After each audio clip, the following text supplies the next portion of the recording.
ជំរាបសួរពុកម៉ែបងប្អូនទាំងអស់គ្នាជាទីគោរពនិងជាទីរាប់អានជួបគ្នាជាមួយនឹងខ្ញុំបាទខាត់ស្តង់ដាជាមួយនឹងព័ត៌មានថ្មីជាតិនិងអន្តរជាតិក្នុងដៃលោកនេះនៅពេលមុននេះពុកម៉ែបងប្អូនថៃបានចោទប្រកាន់រឿងលិនដ្ឋាននិងផ្ទះពលរដ្ឋនៅខាងខេត្តពោធិ៍សាត់កម្ពុជាប្រាប់ថៃថាកុំបង្កភាពតានតឹងនិងពង្រីកតំបន់ចំនួនឲ្យសោះអ្នកនាំពាក្យក្រសួងការពារជាតិកម្ពុជាលោកស្រីឧត្តមសេនីយ៍ឯកម៉ាលីសុជាតានៅល្ងាចថ្ងៃទី16ខែកញ្ញាប្រាប់ឲ្យភាគីថៃជៀសវាងការធ្វើសកម្មភាពដែលនាំឲ្យកើនឡើងនូវភាពតានតឹងនិងពង្រីកតំបន់ចំនួនឲ្យសោះអ្នកនាំពាក្យក្រសួងការពារជាតិកម្ពុជាប្រាប់ភាគីថៃយ៉ាងដូចនេះបន្ទាប់ពីការពីពេលថ្មីនេះគេហាក់ទំព័រផ្លូវការមួយចំនួនក្នុងនោះរួមមាន The Nation Thailand Council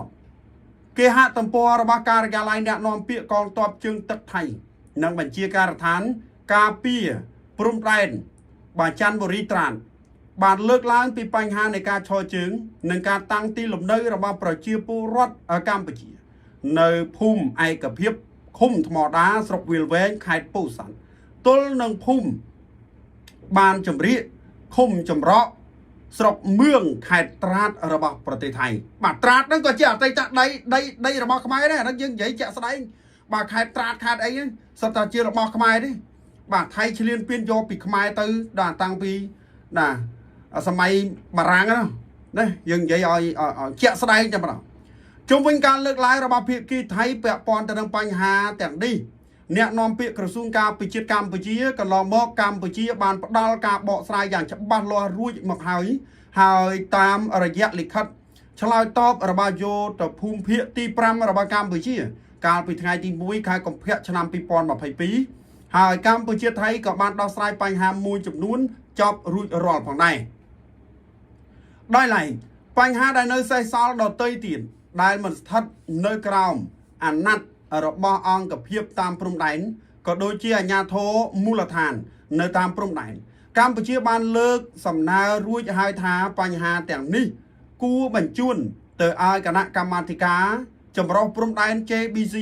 ពិភាក្សានិងដោះស្រាយស្របតាមអនុសារណៈនៃការយោគយល់គ្នារវាងរដ្ឋាភិបាលនៃព្រះរាជាណាចក្រកម្ពុជានិងរដ្ឋាភិបាលនៃព្រះរាជាណាចក្រថៃស្ដីពីការវាស់វែងនិងខណ្ឌព្រំសីមាព្រំដែនគោក MOU ឆ្នាំ2000នេះមកតាមការបានអ្នកនាំពាក្យបានគូបញ្ជាក់បន្ថែមបែបនេះនៅពេលនេះលោកស្រីម៉ាលីសុជាតាអ្នកនាំពាក្យក្រសួងការពារជាតិកម្ពុជាលើកឡើងថាក្នុងពេលដំណើរគ្នានេះកម្ពុជាស្នើឲ្យគ្រប់ភាគីទាំងអស់ជៀសវាងសកម្មភាពទាំងឡាយណាដែលអាចនាំទៅដល់ការកើនឡើងនៅភាពតានតឹងនិងការពង្រីកតំបន់ជម្លោះដោយខិតខំធ្វើយ៉ាងណាបង្កបរិយាកាសអំណោយផលដល់ការអនុវត្តនៅបទឈប់បាញ់ឲ្យបានពេញលេញនិងប្រកបដោយប្រសិទ្ធភាពក្នុងនោះរួមទាំងការព្រមព្រៀងទាំងឡាយណាដែលភាគីទាំងពីរសម្រេចបាននៅក្នុងកិច្ចប្រជុំគណៈកម្មាធិការព្រំដែនទូទៅ GBC និងកិច្ចប្រជុំព្រំដែនថ្នាក់យុទ្ធភូមិភាគបាទ RBC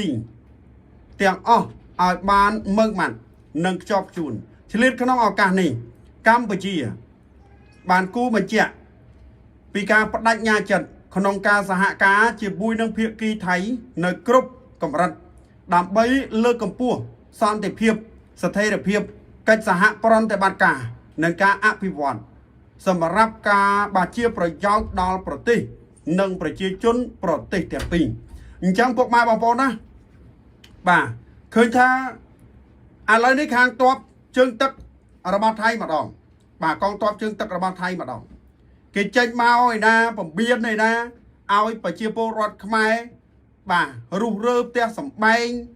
ណែរុះរើសំណង់រឹងបាទចេញពីទឹកដីព្រំដែននៅខេត្តត្រាតរបស់គេនោះ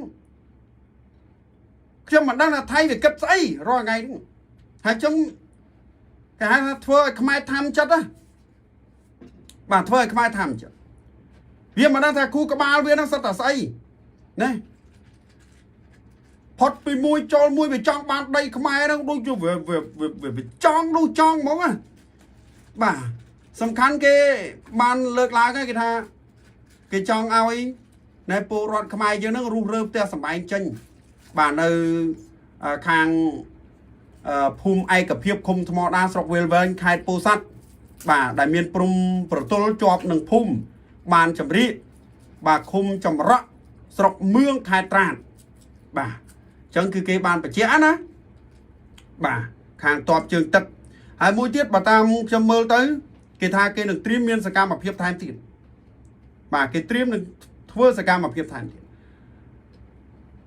អញ្ចឹងពុកម៉ែបងប្អូនណាមកដល់ពេលនេះពុកម៉ែបងប្អូនមានអារម្មណ៍មួយថាធំចិត្តណាបាទក៏ទៅកពូចៅស៊ីមនេះវាធ្វើឲ្យយើងទ្រាំមិនបានវាអុកឡុកវាចង់ឲ្យមានការផ្ទុះសង្គ្រាមណាស្របពេលដែលកម្ពុជាចង់បានសន្តិភាពតែកម្ពុជាចង់បានសន្តិភាពក៏ត្រូវតែការពារបូរណភាពទឹកដីដែនអធិបតេយ្យភាពរបស់ខ្លួនដូចគ្នាបាទ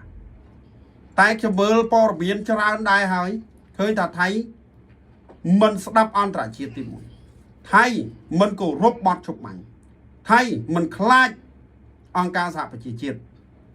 ថៃវាមិនខ្លាចហើយទីហ៊ានរបស់ខ្មែរក៏វាមិនដោះលែងមកទៀតស្របពេលដែលចិននៅជប៉ុនសហរដ្ឋអាមេរិក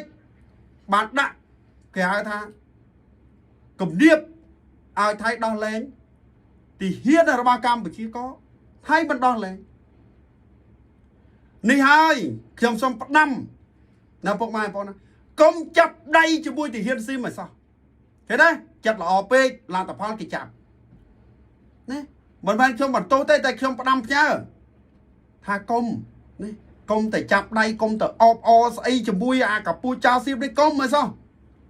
វាគ្មានតែស្មោះត្រង់ជាមួយយើងទេណាវាគ្មានតែស្មោះត្រង់ជាមួយយើងទេយើងស្មោះពេកបានអញ្ចឹងនេះខ្ញុំសូមផ្ដាំផ្ញើទៅកាន់បងប្អូននៅជួរមុខកុំចាប់ដៃជាមួយសៀមមកសោះមិនចាប់ដៃទេដោះស្រាយបើថាឲ្យស្ងាត់ណាសូមចាប់ដៃតាមព្រំដៃនេះមិនបាច់ទេណាមិនបាច់ទេព្រោះអីវាចាប់ដៃវាយកកំភ្លើងមកភ្ជុងយើងចាប់យើងទៅ21នេះទេដល់ពេលលែងមកវិញមិនដែរសភាពពីការបញ្ហាសតិអារម្មណ៍ណាមិនធម្មតាទេនៅ18នាក់ទៀតវាអត់លែងផងឥឡូវនេះវាមកក៏ក្លឿននៅខាងខេត្តពោធិ៍សាត់ផុតពីបន្ទាយមានជ័យព្រះវិហារបន្ទាយមានជ័យឥឡូវរៀលទៅដល់ខេត្តពោធិ៍សាត់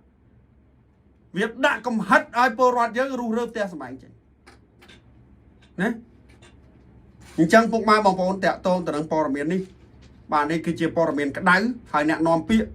របស់រាជរដ្ឋាភិបាលកម្ពុជាពិសេសគឺខាងក្រសួងការពារជាតិបាទលោកស្រីម៉ាលីសុជាតាបានធ្វើការលើកឡើងអំពីរឿងនេះហើយក៏បានចេញបាទ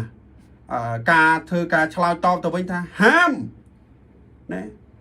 ហាមទៅកាន់ភាគីថៃដូចគ្នាកុំណាពាក្យថាកុំអញ្ចឹងពុកម៉ែបងប្អូនតាក់ទងទៅនឹងព័ត៌មានក៏មានតែប៉ុណ្្នឹងដែរនឹងសូមជម្រាបលាបាទ